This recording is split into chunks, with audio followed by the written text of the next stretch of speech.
This is democracy in action, and it's a pleasure to see so many people who have taken time out of their evening to come and join us tonight. Before I begin my remarks, though, I want to share something special, which is my daughter's birthday is today, and Brooke is here with me tonight. Brooke, could you please stand up?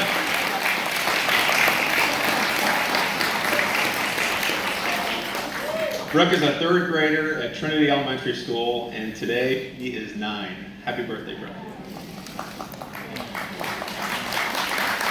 You know, this campaign for me is very much of a family commitment. My wife and I have 4 children, 2 in Trinity Elementary School, 2 in Seven Springs Middle School. And when I made the decision to resign from the United States Department of Justice last December to run for Congress, it was a decision that we made together as a family. We made that decision because of what is at stake. This is a different time in our community and in our country. It is critically important for all of us to do things differently than we've done before, because we have a set of values that I think are enduring over time, place, and party, but they've been challenged in a deeper and more fundamental way in the last year and a half. As I sat inside the United States Department of Justice throughout 2017, serving as a federal prosecutor right here in the Tampa Bay region, I saw a number of things that were deeply troubling here in our own community, in our state, and across the country. Those are the things that caused me to resign from the Justice Department to run for Congress. Let me run through them very briefly, because the story of that is the story of how I came to stand before you this evening as a candidate for Congress. I love what I did at the Justice Department. I was a leader on our nation's healthcare fraud strike force. I prosecuted Medicare fraud, TRICARE fraud, right here in our community and across the state of Florida. I prosecuted one of the largest pharmacy fraud schemes in the history of Tampa Bay, which had its epicenter just miles from where we are tonight. Every single day that I had the privilege of serving as a federal prosecutor, I stood up for the rule of law, I stood up for what is right, and I was thankful for the privilege to serve alongside some of the nation's best law enforcement agents. Throughout 2017, the United States Department of Justice, the FBI, the rule of law, and the values that are enduring were and remain under assault. I'm sorry, I can't see that. Oh, stop. Well, thank you.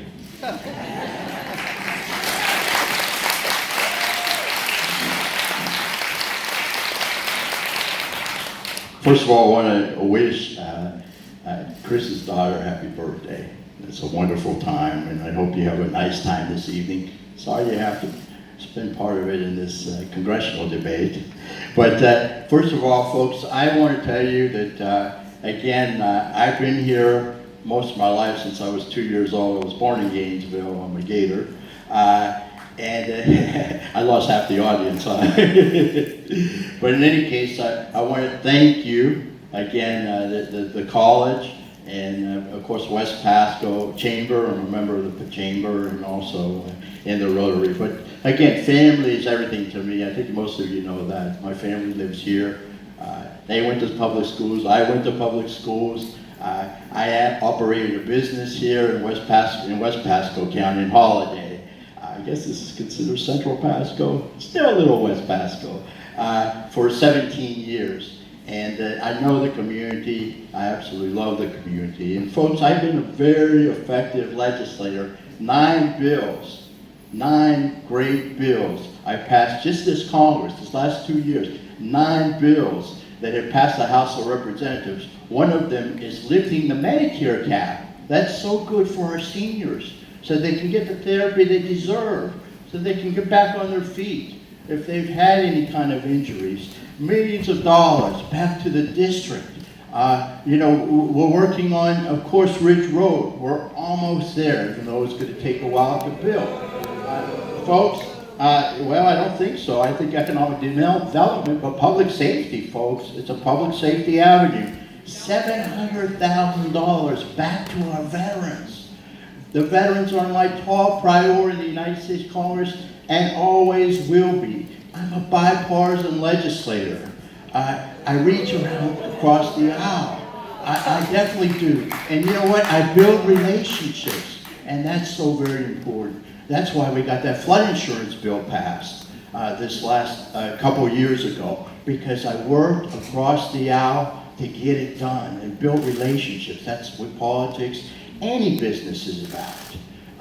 So again, I'd love to have your vote and continue all this support. We're actually filing a bill now to have resource officers in every school in Pasco, Pinellas, and Hillsborough County. So I can do this with your support. Again, the best ideas come from the people. Thank you so very much.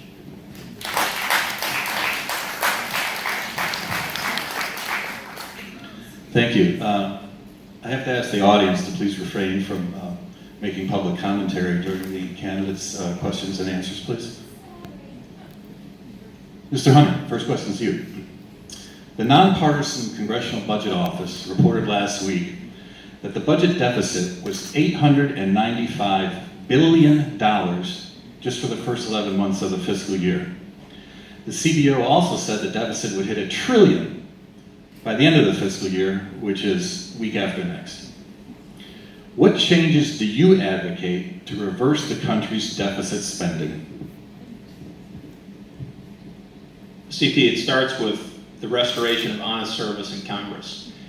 That is why I'm running for Congress, and the incumbents' introductory remarks demonstrate why it's so critical to have people in Congress who are people who will speak the truth and not try to spin a political message. So for example, one of the things that I think we can do to reduce the deficit is to engage in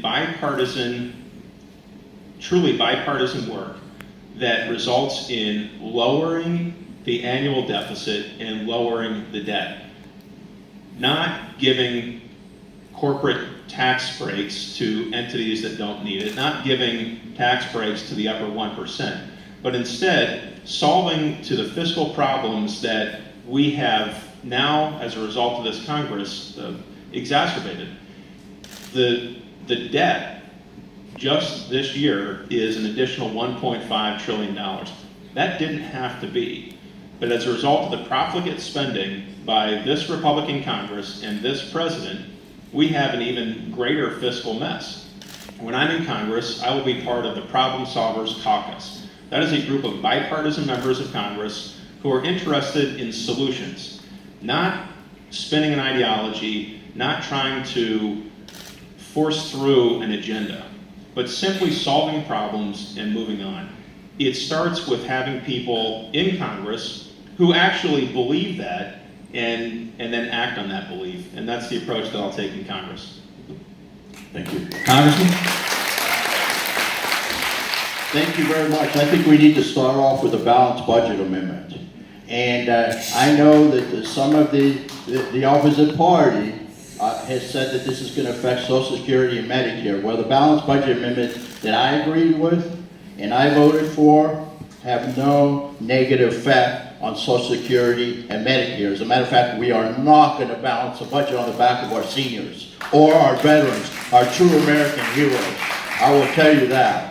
But again, we have been cutting the deficit. Can we do more? Absolutely. I'm here to do it. Talking about bipartisanship, I had a Democratic member of Congress, a senior Democratic member of Congress, and SU on the Energy and Commerce Committee saying, Gus, you're doing great. Mr. Hunter, 30 seconds. Gus, you're not a bipartisan legislator. You have one of the most partisan voting records in Congress. You have voted with Donald Trump nearly 98% of the time. You voted with your own party nearly 98% of the time. You have one of the most partisan voting records in the entire United States Congress, and your voting record exacerbated our current fiscal crisis. It's on the backs of the people who are out here today that you are trying to give away tax breaks to those who don't need it. It is time that we have people in Congress who actually will speak the truth. Mr. Hunter, time. The time's over. Ladies and No, gentlemen, Congressman, you don't. I can't rebut, I'm told I can't. If the question comes to you, The rules, I thought, stated that I can rebut. Well, I won't because I want to follow the okay. rules. I'm going to ask you a question now. Okay. he will, after you answer, he will get a minute, and then you'll get a rebuttal on this particular question, if it's okay? Okay. We all clear? You good? Okay. Congressman,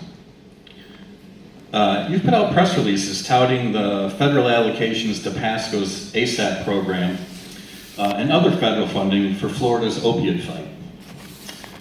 But you also make national news for co-sponsoring legislation that made it more difficult for the Federal Drug Enforcement Agency to crack down on drug companies shipping suspiciously large supplies of painkillers.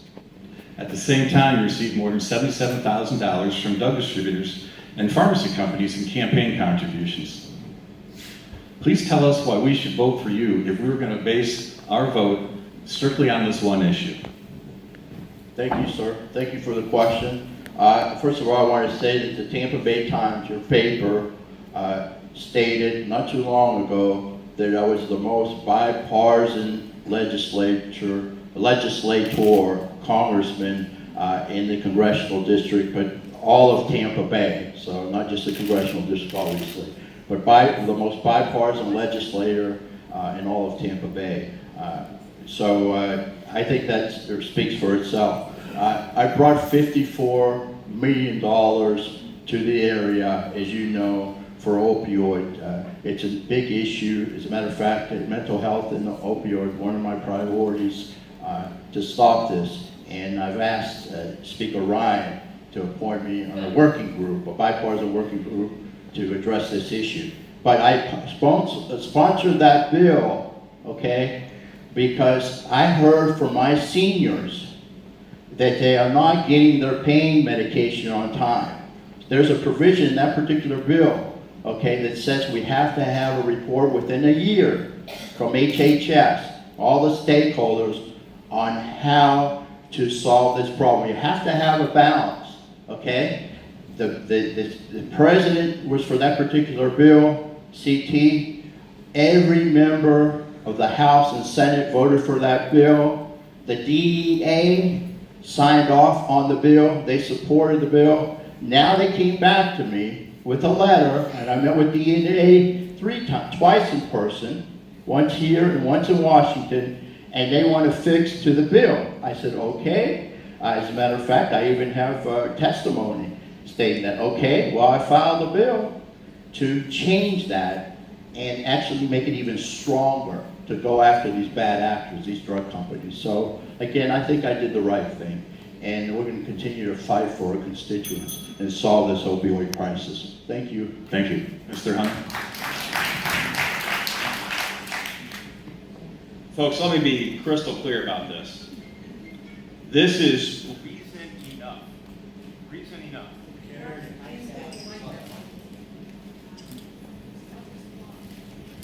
Am I back on? There we go. So let me be crystal clear about this. This is reason enough for every single voter in the 12th Congressional District, whether you are a Republican, a Democrat, an NPA, an independent, no matter what your party registration is. This is reason enough to vote him out of office. When I talk about honest service, I talk about having people in Congress who will do the right thing, not the wrong thing. Gus did the wrong thing, and it's been demonstrated through the reporting of a free press, thank God. This member of Congress, along with a cabal of others, sold us out to the opioid industry in a way that exacerbated the public health crisis right here in Pasco County. While he was selling out to opioid lobbyists, I was prosecuting pharmacy criminals right here in Newport Richey. It is about time that we hold him and everybody else accountable and no longer let him get away with saying things that are simply not true.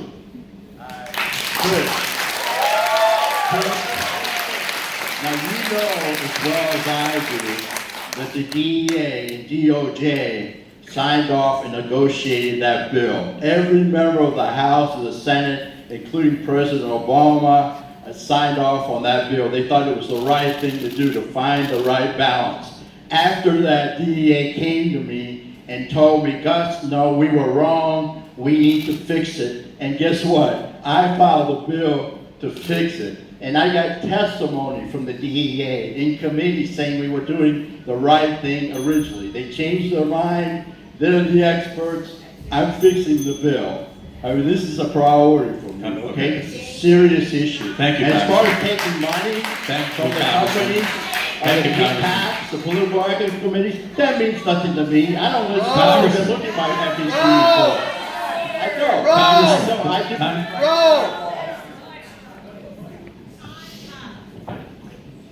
Okay. To Mr. Hunter.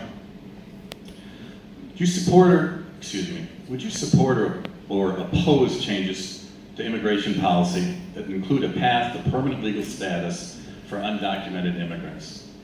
Would you change the U.S. immigration policy to include a wall at the Mexican border or some other plan to strengthen the border? I'll abide by the rules of the debate, just like I abide by the rule of law, just like we should expect everybody in Congress and the executive branch to abide by the rule of law, and that relates specifically to the way in which children from migrant families were treated by this administration and by a complicit Republican Congress. When the separation policy was more prominent in the land, I immediately came out and called for the end to the separation of children from the families, the immediate reunification of children with their families, as well as a joint congressional oversight committee to investigate allegations of civil rights violations by those who are responsible for the enforcement of that policy and its implementation. When I'm in Congress, I will follow through on that pledge. This Congress looked the other way time and time again in so many ways, including on the way in which our own country treated children. You know, when that was happening earlier this summer, I ended the day with my wife and our 4 kids, and we talked about what's at stake for the United States. We talked about the separation policy. We listened as a family to the sounds of children being separated from their parents. And I said to my kids that the time will come when people will look back at this moment and they will say, what did you do? When our country was allowing this sort of behavior, what did you do?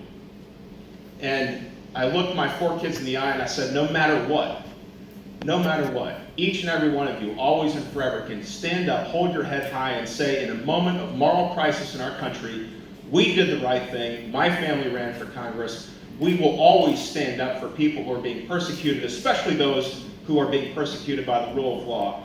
We have to have a Congress that is in place to prevent that sort of thing from ever happening again.